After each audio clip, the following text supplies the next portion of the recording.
Kijk altijd een beetje op die bladeren of er geen springkaan op zit. Maar de zon moet nog eventjes goed doorkomen, denk ik. Dan komen ze vanzelf tevoorschijn.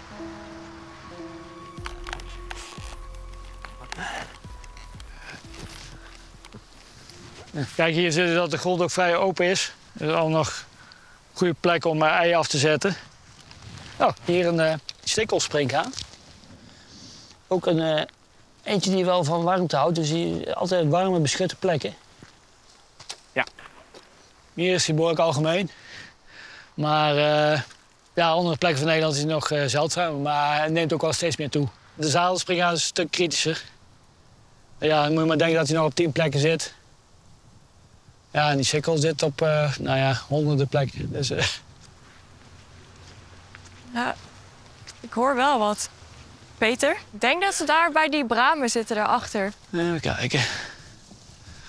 Ja, ik heb in ieder geval een vrouwtje. Hier zo. Ja, even kijken hoor. Ik heb nu het vrouwtje in beeld. Ja. Ik zie een enorme legboor, denk ik, hè? Ja. Dus ze steken hun eitjes in de grond? In de grond, ja. Dus ja, bestaat gewoon uit delen, die legboor. Als dat eitje eruit zou komen, dan opent die legboor zich en dan komt dat eitje zo eruit. Ja, ik zie het. Het lijkt wel een soort vogelsnavel. Ja. Dat ze hier nog zitten, dat is hartstikke bijzonder. Dus kwamen ze iets wijder verspreid over Nederland voor. Ze zitten nu echt alleen nog maar op dit ene kleine stukje.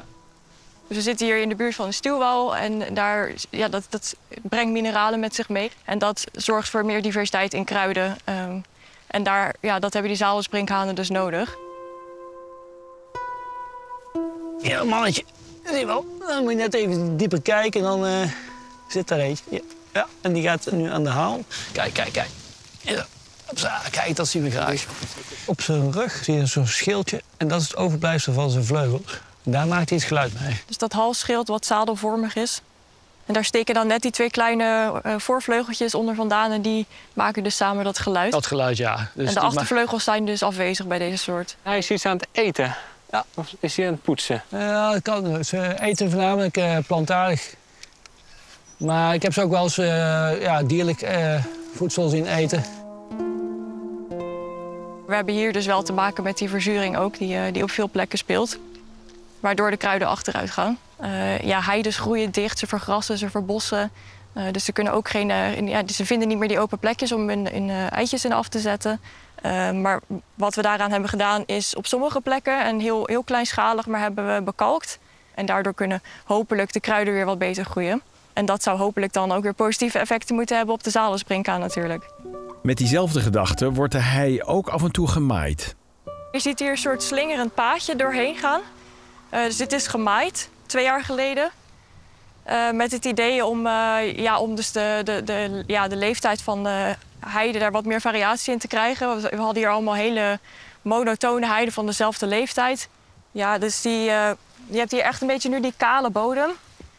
Dus het idee was door dat diep maaien dat je dan dus van die mooie open plekken krijgt waar je die springhaan zijn eitjes in kan afzetten. Ja, het zou leuk zijn als we nog eventjes... Hoe noem je dat? Chirpen? Ja, ik zeg altijd gewoon zingen. Zingen. Nee, dan... Ja, die mannetjes gaan natuurlijk graag hoog in een plant zitten. Omdat ze vanuit daar natuurlijk hun geluid heel mooi kunnen verspreiden. Ja, die rechter is aan het zingen. En dan zie je mooi hoe die vleugelrestjes over elkaar heen gaan en dat geluid maken. Ja, het begint nu wel los te gaan, hè? En het komt echt tientallen meters ver weg. Leuk, ja.